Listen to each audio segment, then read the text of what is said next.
the heat was not the worst of it. The worst was the perfect silence that followed the roar, a sudden, absolute vacuum where the frantic, desperate sound of my own voice had been. I hung suspended in the dust-choked air, a phantom tethered to the ruin below.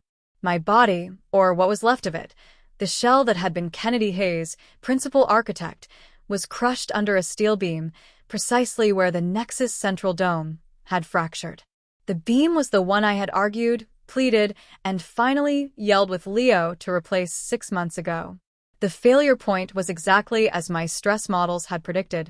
Below me, the wreck of my life's work twisted under a pale, cynical moon.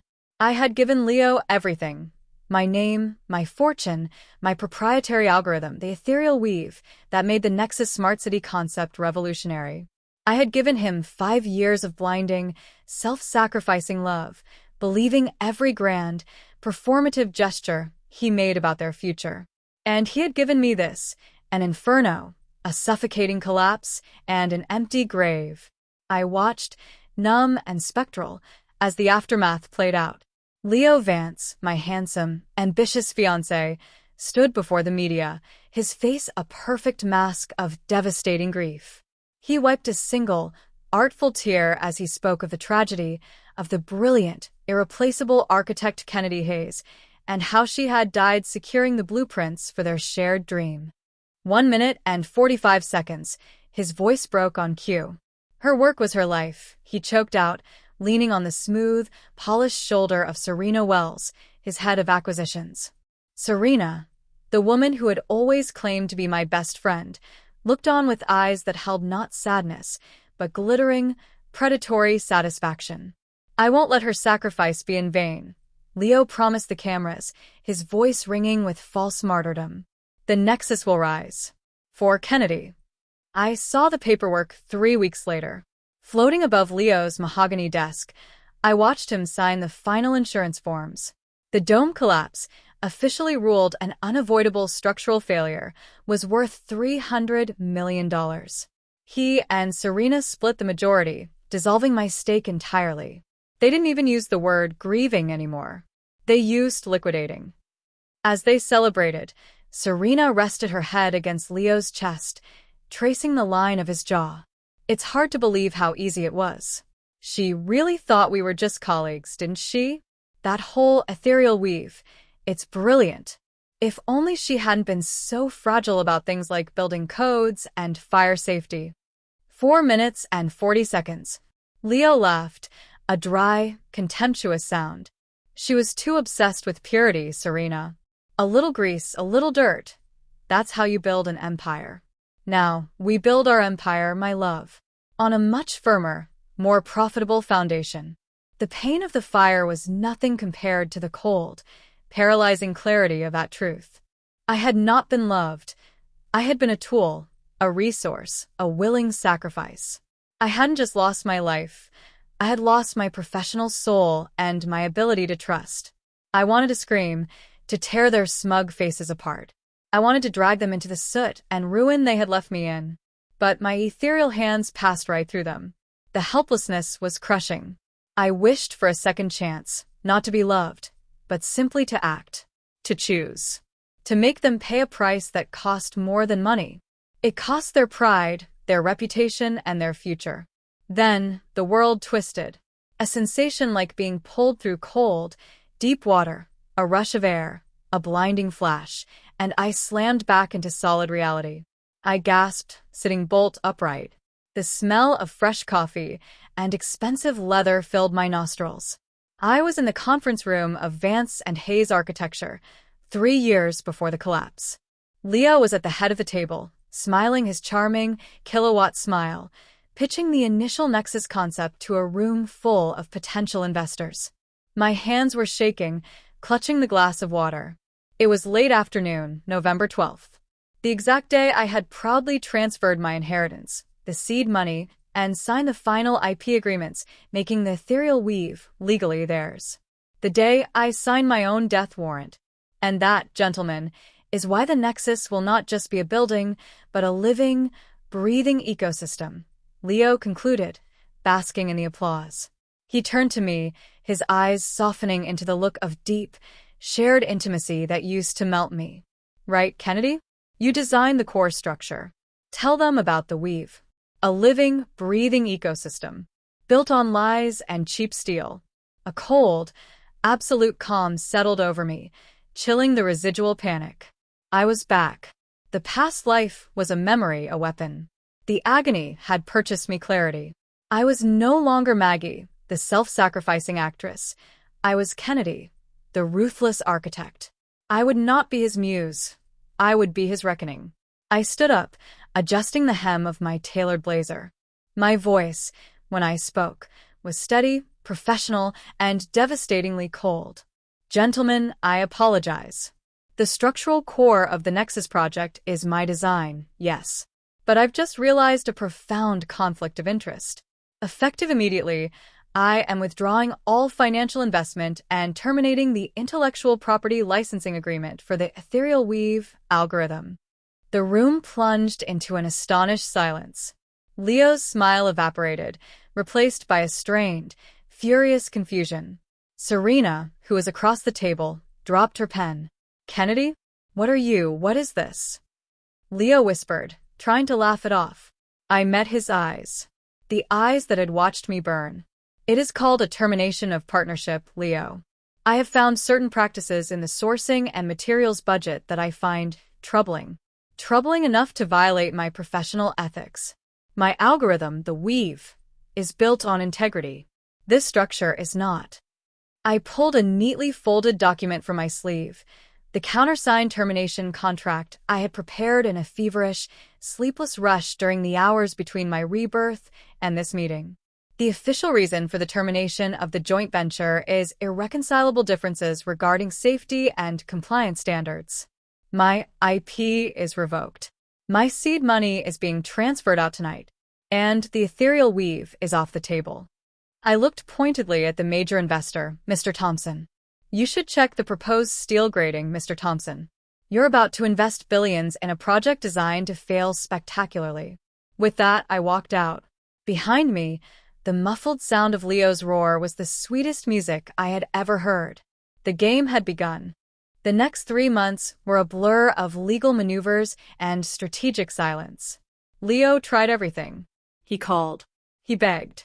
He threatened lawsuits, claiming I had breached fiduciary duty. I met every attack with surgical precision, thanks to the future knowledge of his exact legal weak points and his propensity to keep sloppy records. I had copies of the emails detailing his attempt to substitute high-tensile carbon fiber with a cheaper aluminum alloy, the exact emails that had resulted in the catastrophic collapse. I didn't release them, but I fed anonymous, highly detailed information to the city's building inspector's office, prompting a deep-dive audit into Vance and Hayes. My turn to watch you struggle, Leo. The initial Nexus project died a quiet death, strangled by financial audits and a suffocating cloud of public safety skepticism. The media, which Leo had so carefully cultivated, turned on him, focusing on the question, why did architect Kennedy Hayes abandon her life's work? My new office was a minimalist, high-ceiling space overlooking the city skyline, 3 blocks away from the abandoned Nexus site. I founded Citadel Designs. My motto was simple, build to last. Build with truth. My first project was small but symbolic, renovating a crumbling, historically significant public library. I poured my focus into it, bearing the ghosts of my past life in blueprints, stress tests, and material quality checks. Then, the inevitable happened. Grace appeared. She came to my office, not with the hostile bravado of the Serena I knew, but with the cloying sweetness of the Serena who had once pretended to be my friend. Kennedy, darling, we need to talk, Serena purred, standing in the doorway in a power suit tailored to within an inch of its life. I didn't invite her in. I leaned against the doorframe, sipping my green tea. I have nothing to say to the former head of acquisitions for a defunct architecture firm, Serena. Especially one who spent the last 6 months trying to slander my structural models. Her composure cracked. You're destroying him. You walked away from everything, the Nexus, the money, Leo. What is this, some kind of petty revenge because he didn't marry you fast enough? I smiled, a slow, cold expression that didn't reach my eyes. Leo never asked me to marry him, Serena. He asked me to fund his failure. And as for walking away, I look at that empty pit where the Nexus should have been, and I see a graveyard. I refuse to bury my integrity there. You, however, seem quite comfortable digging your heels in. She flushed, her perfectly sculpted face twisting into the familiar mask of venomous jealousy. You think you're so much better than us. You're nothing without the Nexus. Leo and I are launching Apex City next month. It's bigger, bolder, and unlike your tiny little library, it will actually make the news. Apex City. I raised a cool eyebrow. Is that the project where you're trying to use a bootleg version of my Aetherial Weave, without the safety factor? Good luck with the patent lawyers, Serena. And excellent choice of name. Apex. The highest point, right before the inevitable drop. She sputtered and left, defeated. It was an appetizer, just as my initial confrontation had been. I knew they would try to outshine me, to build something grander and more dangerous. Their ambition was my lever. My phone buzzed. It was a new contact, labeled simply, E. I hear the Apex team is already scrambling to secure funding after your structural integrity comments. Excellent deflection. Your library design is stunning, by the way. I'd be honored to tour the construction site with you next week. Kennedy. Who is this? E. Elias Thorne. Thorne Global Acquisitions. I was at that disastrous Nexus pitch 3 years ago. I was the one who was about to sign the check before you walked out. You saved my firm about $200 million. I haven't forgotten. I remembered him. A quiet man, mid-40s, sharp eyes, and an air of formidable, unhurried competence. He had watched the entire scene, Leo's breakdown, my cold exit, with an unreadable expression. I typed back, my fingers trembling slightly. I'd be happy to give you a tour, Elias. Let's talk about building projects that don't implode on impact. Elias Thorne was everything Leo was not. Leo was a bonfire, all heat, noise, and spectacular light that ultimately burned out and left only ash. Elias was a deep, steady current, powerful, reliable, and moving in a fixed direction. Our relationship began strictly professionally. He became the primary financier for Citadel Designs, not just a source of capital, but a rigorous, ethical partner. He introduced me to engineers who were uncompromising, designers who were minimalists, and builders whose handshake was their contract. During our weekly design review, I would catch him watching me, not with the hungry admiration Leo demanded, but with quiet, profound respect. One evening, after we had successfully secured a contract for a new university campus, a project Leo had aggressively tried to steal, Elias and I found ourselves alone in my office, surrounded by blueprints. You know, Kennedy, he said, leaning against the light table, his voice low, most people in this industry play the long game. But you started playing 4 steps ahead of the clock. The way you've cornered Vance, the way you've branded Citadel purely on integrity, it's brutal. And brilliant. I frowned, tracing a line on a campus map. It's not brutality, Elias. It's correction. I designed a life for him, a perfect platform. He decided to use that platform as a launch pad for corruption. I'm just taking back my property. And the fury, he asked gently. Where does the cold fire come from? I looked out at the skyline, remembering the suffocating smoke, the crushing beam, the sound of Leo's complacent laughter. 5 minutes and 30 seconds. The truth is, Elias, I believed in the Nexus. I believed in the idea of a sustainable, community-driven space. I put 5 years of my life, my soul, into making it real. When he betrayed that vision, when he decided that my work was expendable and my life was cheap, it broke something foundational in me. I am building Citadel to prove that the original vision wasn't a failure. He was. Elias stepped closer, reaching out to touch my hand where it rested on the blueprint. His skin was warm and solid. I know the feeling of having your life's work undermined, he confessed. Before Thorne Global, I ran a small, ethical construction firm. We were bought out by a corporation that gutted our principles for profit. I sold everything and started over, determined to fund only those projects that honored the craft. That's why I was drawn to you at the Nexus presentation. You saw the same lie I did, and you had the courage to walk away from everything. He was giving me a piece of his own history, his own foundation. It wasn't pity, it was kinship. You didn't just save my money, Kennedy, he said, looking at me with those steady, earnest eyes. You saved my belief that someone in this industry still cares more about the structure than the status. I looked at him, truly seeing him, the quiet strength, the unwavering ethical center. My previous self, Maggie, was blinded by Jason's flashy promises. This self, Kennedy, was grounded by Elias's quiet, enduring presence. And you, I whispered, a genuine smile finally touching my lips, saved my conviction. Thank you, Kevin.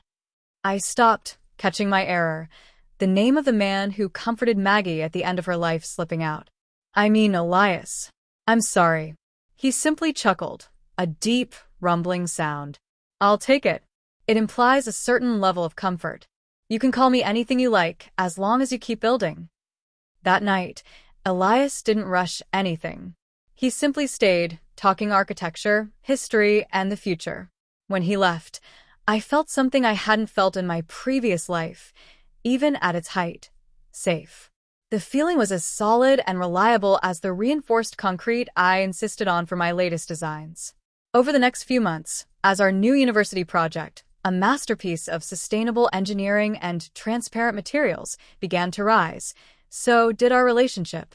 Elias was never clingy or possessive. He celebrated my victories publicly and protected my peace privately. When Leo would invariably call or send a bitter, self-pitying text, Elias would silently take my phone and block the number, a subtle, proprietary act that made me feel utterly cherished. 30 minutes and 10 seconds. He was the supportive foundation I never knew I needed. He was the root system to my mighty citadel. The climax was set by the city council. The aging downtown area needed a complete overhaul. They announced the Future City competition, a single, colossal contract for an integrated housing, commercial, and transit hub. The winning design would define the city for the next 50 years. The two finalists were, predictably, Citadel Designs, Kennedy Hayes, and Vance and Wells Architecture, Leo Vance and Serena Wells. Leo's pitch was a desperate return to his old tricks, spectacle over substance. He called his design Apex Rising, a dizzying cluster of glass towers that used a cheap, heavily modified version of my Aetherial Weave and promised unimaginable luxury. He brought his high-wattage charm, focusing entirely on profit margins and dazzling visual effects. My design was the resilient grid. It focused on community, renewable energy, and enduring materials. It was beautiful, but its beauty was derived from its honesty. Every beam, every material choice, was backed by ethical sourcing and proven longevity. Leo and Serena saw the writing on the wall. Citadel Designs was winning the public and professional perception battle. The day before the final council vote, Leo launched his attack. He posted a frantic, self-pitying screed on social media. The truth about Kennedy Hayes and the Nexus collapse, the title blared. He claimed that I had been the one to create the faulty designs and that he had only covered for me out of love and loyalty.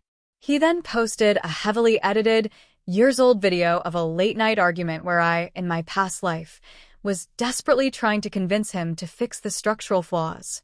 In his version, my desperation was spun as a hysterical confession of my own incompetence. 37 minutes. Serena piled on, using her corporate connections to flood industry forums with expert commentary suggesting Kennedy's unstable temperament was the real reason she abandoned the Nexus. The muse turned on the master, one troll account wrote, echoing the rhetoric of my old life. I looked at the screen, a ghost of the old Maggie, the insecure woman who yearned for validation, flickering inside me. But the new Kennedy had built a tougher skin. I walked straight into Elias's office. He was already waiting for me, his expression grave. I'm taking care of the legal angle for the libel, he said immediately. But you need to address the public perception before the vote. I took a deep breath. He thinks I don't have proof, Elias. He thinks the old Kennedy died with the secrets. In my rebirth, I had not only regained my memory, but I had instinctively copied all the critical files from my cloud storage, the unedited, multi-hour recordings of every planning meeting and argument I had with Leo regarding the structural integrity of the Nexus. I had saved them for the inevitable legal battle, but now, the weapon was purely reputational. I asked Citadel's PR team to edit the footage into a single, cohesive, 10-minute video. No commentary, just Leo's voice, hour after hour, dismissing my safety concerns, arguing for cheap substitutes, and finally, explicitly giving the order to ignore the failing Steal. The video, titled "The Cost of the Apex," dropped online 4 hours before the council vote. The impact was immediate and devastating. The narrative of the devoted, ethical architect being ruthlessly undermined by her corrupt partner was laid bare, undeniable, and chilling. Leo's claim that I was hysterical was contrasted by the sound of his own calm, dismissive cruelty. His claim of loyalty was contrasted by his cold calculation of profit margins. 38 minutes. As the scandal erupted, I walked onto the stage of the City Council auditorium for the final presentation. Elias stood by my side. Leo and Serena were already there, looking pale and frantic. My presentation for The Resilient Grid was flawless.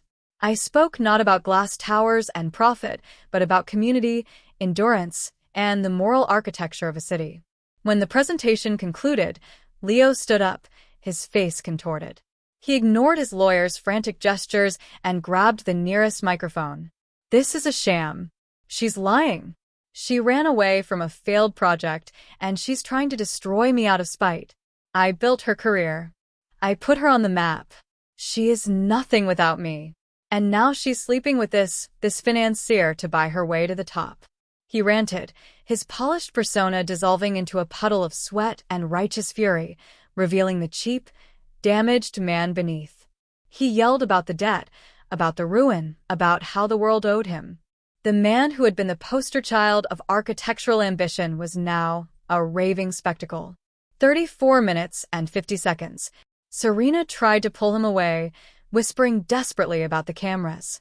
I stepped forward, taking the microphone. My voice was calm, cutting through his noise like a laser. "Director Vance is making my point for me, council members. My design, the Resilient Grid, is based on a principle that is anathema to him: truth. You have seen my structural analysis, my material sourcing, and my community integration plan. Now you have heard the moral philosophy of my competitor. You must decide which foundation you want the next 50 years of your city built upon." I didn't need to say another word. Leo had self-destructed precisely as he had in my previous life, his vanity and his entitlement consuming his composure. The vote was unanimous. Citadel Designs won the future city contract. Leo and Serena were escorted out by security. The video evidence was already leading to serious inquiries into their financial malpractice on other projects. They were finished professionally and financially, a wreckage far more complete than the one they had left me in. 6 months later, the groundbreaking ceremony for the Resilient Grid was a city-wide celebration. Elias and I stood on the massive, empty plot where the future hub would rise. The sun was setting, casting a warm, golden light over the steel I knew was ethically sourced, the foundation I knew was sound. I was wearing a simple, white silk dress, no longer the tailored armor of the ambitious architect, but the comfortable attire of the successful one. Elias wrapped his arms around me from behind, resting his chin on my shoulder. "You did it, Kennedy. You built a world. And you crushed the ghosts that tried to haunt you." I leaned back into his embrace, finding comfort in the steady rhythm of his heart. "I didn't crush them," I corrected softly. "I used their failure as the material for my own success." Leo thought my compassion made me weak. He thought my willingness to sacrifice made me easy to exploit. But I learned my lesson. I am an architect, Elias. I know that if your foundation is faulty, no amount of glamour on the surface can save the structure. He built his life on cheap material, and it collapsed on him. I built mine on truth. And you are my rebar. He turned me around and kissed me, a slow, deep, satisfying connection that tasted like promise. Yuri Bar, he agreed. Strong, hidden, and here forever. I finally had it all. Professional reverence, financial stability, and a love built not on demanding dependency, but on mutual respect and shared integrity. My first life ended in fire and betrayal because I prioritized a man over my own truth. My second began with fire and clarity because I prioritized the structure of my soul. The sound of the construction equipment starting up in the distance was not noise. It was the rhythm of a life being built right, one strong beam at a time. The resilient grid was my masterpiece, not just of concrete and glass, but of will and redemption. I was finally free of the Nexus, rooted firmly in the enduring structure of my own design. I looked at Elias, smiled, and turned my eyes to the future rising before us. I love you, too.